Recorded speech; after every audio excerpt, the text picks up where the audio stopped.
नमस्कार दोस्तों, यह बात है 1857 से ठीक पहले की।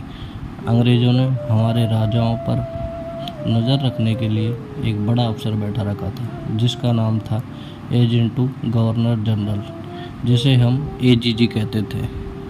उस समय एजीजी थे जॉर्ज पैट्रिक लॉरेंस, और उनका सारा हेड माउंट आबू से चलता था। उस वक्त हमारे राजस्थान में कई रियासतें थीं और उनके अपने राजा थे। जैसे कोटा में महाराव राम सिंह द्वितीय थे, जोधपुर में महाराजा तख्त सिंह और जयपुर में महाराजा सवाई राम सिंह द्वितीय।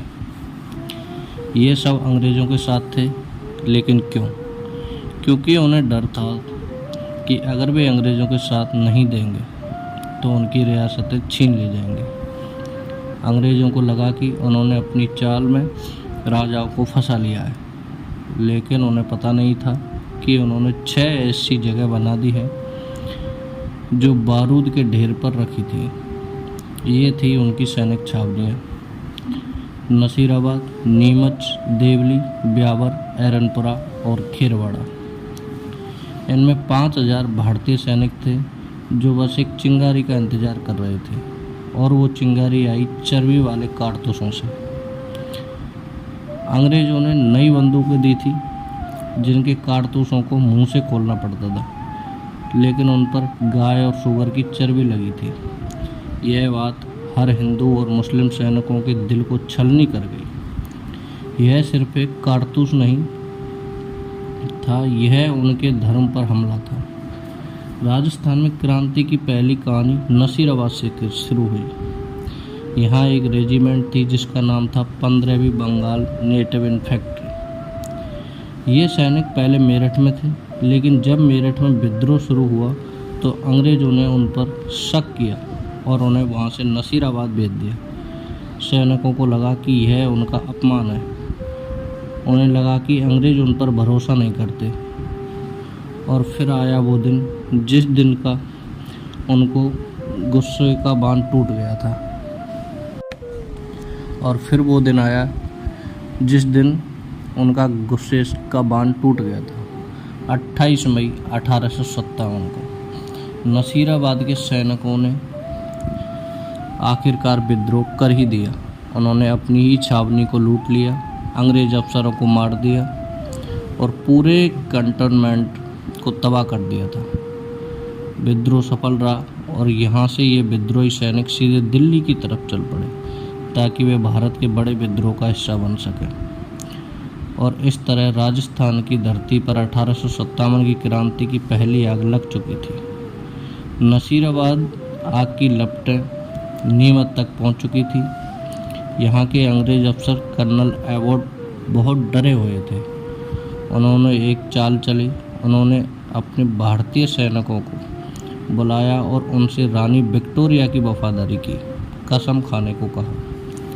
लेकिन एक सैनिक ने उस अफसर की आंखों में आंखें डालकर कहा, जनाब, जब आपने हमारी कसम को तोड़ा तो हम आपकी कसम क्यों माने?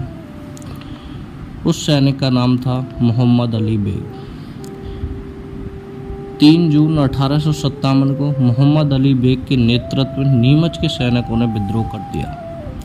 उन्होंने सरकारी खजाना को लूटा, छावनी को आग के हवाले कर दिया और दिल्ली की तरफ चल पड़े। जान बचाकर भागे हुए इन अंग्रेज परिवारों को उदयपुर के महाराणा स्वरूप सिंह ने अपने यहाँ शरण दी, उन्हें सुरक्षित रखा। यह कहानी सिर्फ नसीराबाद और नीमच तक नहीं रुकी। एरनपुरा छावनी में जोधपुर लीजियन के सैनिक तैनात थे।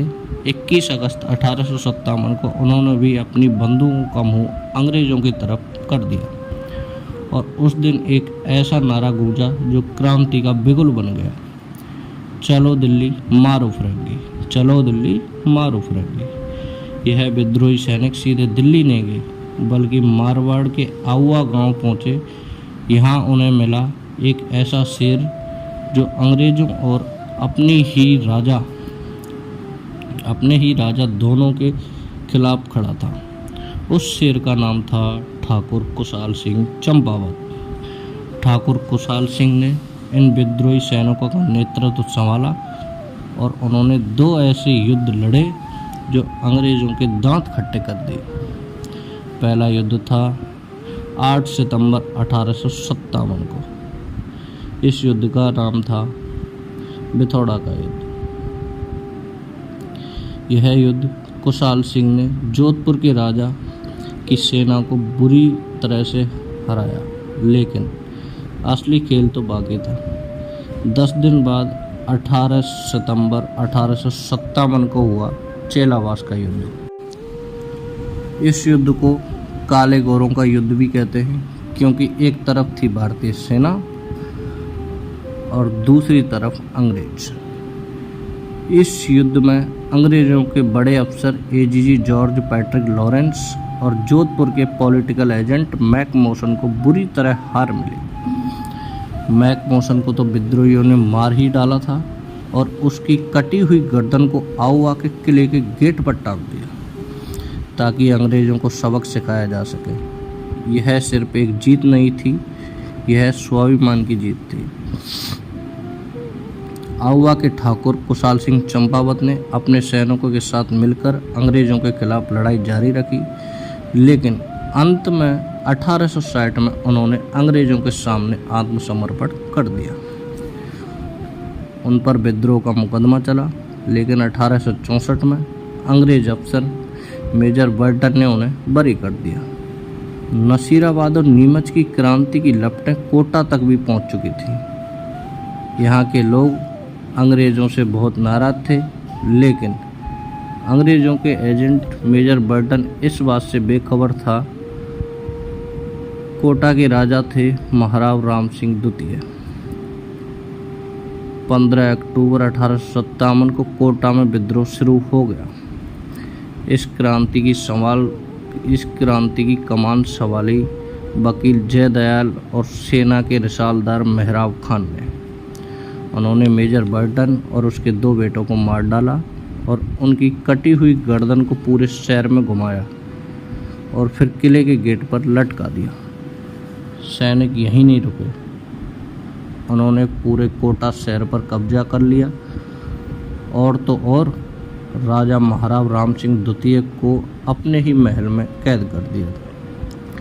पूरे 6 महीने कोटा शहर विद्रोहियों के कब्जे में रहा। आखिरकार मार्च 1858 में अंग्रेज अफसर जनरल HHC रॉबर्ट्स ने करौली के राजा मदन पाल की मदद से कोटा को वापस जीत लिया।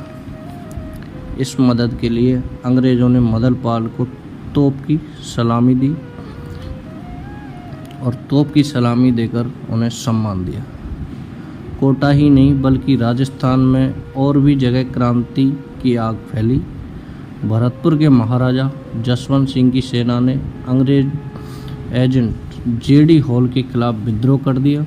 धौलपुर के राव रामचंद्र और हीरालाल ने ग्वालियर और इंदौर से आए सैनिकों के साथ मिलकर विद्रोह कर दिया, जिसे पटियाला की सेना ने दबा दिया और टोंक में नवाब वजीरुद्दौला के खिलाफ मीर आलम ने मोर्चा संभाला। लेकिन एक बात जिसने इस क्रांति को कमज़ोर कर दिया वह थी हमारे राजाओं की अंग्रेज़ों के लिए वफादारी। यह एक बहुत ही अजीब बात थी कि हमारे जागीरदार और कुछ सिपाही तो अंग्रेज़ों के खिलाफ लड़ रहे थे, लेकिन उनके अपने ही राजा अंग्रेज़ों का साथ दे रहे थे। तो दोस्तों, इतनी कोशिशों के बाद भी यह क्रांति क्यों सफल नहीं हो पाई? इसकी सबसे बड़ी वजह थी राजाओं की वफादारी अंग्रेज़ों के लिए। इसके अलावा विद्रोहियों में कोई बड़ा और एक नेता नहीं था। उनके पास अच्छी योजना और साधन भी कम थे।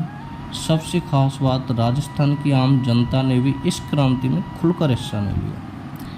इसीलिए यह क्रांति पूरी तरह सफल नहीं हो पाई। सिर्फ एक क्रांति ही नहीं थी, यह आज़ादी के लिए हमारे राजस्थान के लोगों की पहली बड़ी कोशिश थी। इसने अंग्रेज़ों को दिखा दिया था कि भारत की जनता अब और जुल्म नहीं सहेगी।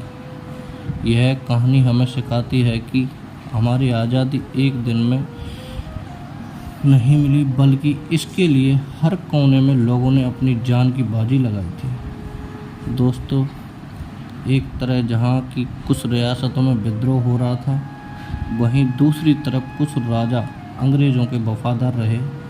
इनमें से एक थे बीकानेर के महाराजा सरदार सिंह। यह इकलौते ऐसे राजा थे जो विद्रोह का कुचलने के लिए अपनी रियासत से बाहर भी गए। उन्होंने पंजाब तक जाकर अंग्रेज़ों का साथ दिया। अंग्रेज़ों ने उन्हें उनकी इस वफादारी के लिए टिब्बी परगने में कई गांव इनाम में दिए। क्रांति खत्म होने के बाद अंग्रेज़ों ने अपनी नीतियां बदल दी। अब वे राजाओं को अपना दोस्त बनाकर रखना चाहते थे। उन्होंने राजाओं को इनाम के तौर पर ज़मीन दी और उन्हें सिताराए हिंद जैसी बड़ी बड़ी उपाधियाँ भी दी, ताकि वे हमेशा उनके वफादार बने रहें। तो दोस्तों, अगर आपको यह वीडियो थोड़ा भी पसंद आया हो या आपकी पढ़ाई में ज़रा सी भी मदद मिली है, तो एक प्यारा सा लाइक ज़रूर कीजिए। और हाँ, अगर आपको सच में हेल्पफुल लगा हो तो नीचे कमेंट में थैंक यू ज़रूर लिखें।